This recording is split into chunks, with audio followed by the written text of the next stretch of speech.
On April 8, 2025, the U.S. Supreme Court issued a 5-4 ruling that has sent shockwaves through the nation.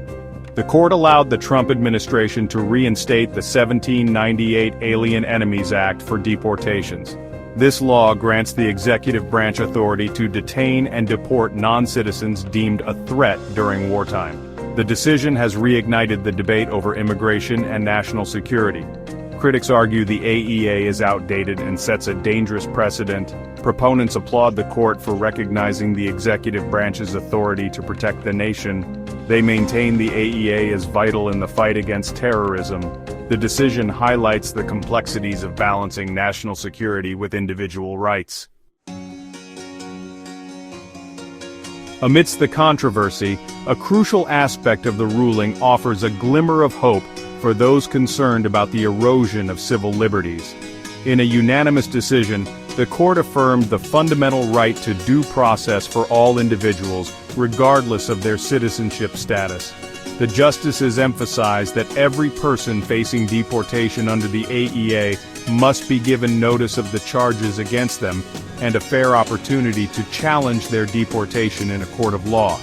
This affirmation of due process is a testament to the enduring power of the Constitution and its guarantees of fundamental rights. It serves as a crucial check on executive power, ensuring that the government cannot arbitrarily strip individuals of their liberty. The court's emphasis on due process is a beacon of hope in an otherwise bleak ruling for immigrant rights advocates. This means that the government must follow established legal procedures before deporting anyone under the AEA. It prevents the executive branch from acting unilaterally and ensures that individuals facing deportation have a chance to defend themselves. The court's unanimous stance on due process underscores the fundamental importance of this right in a democratic society. The Supreme Court's decision has had immediate and far-reaching consequences. One prominent case is Kilmar Abrego Garcia, a Salvadoran legal resident since 2011.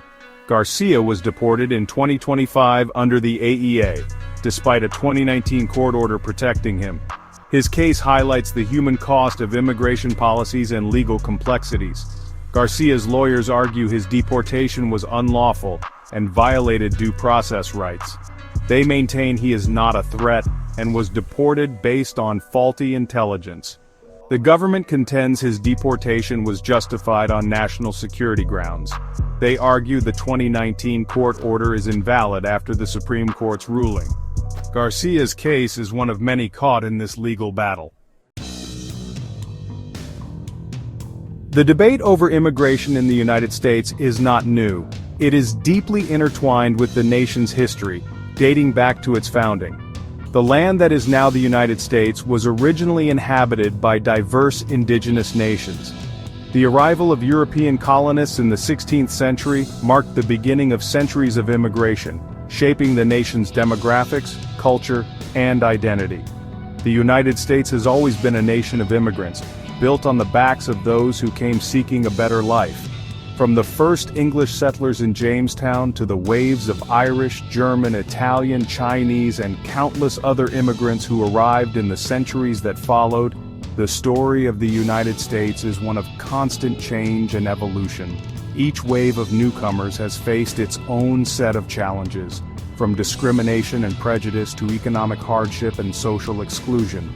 Yet despite these obstacles, immigrants have persevered, contributing their labor, talents, and cultures to the fabric of American society.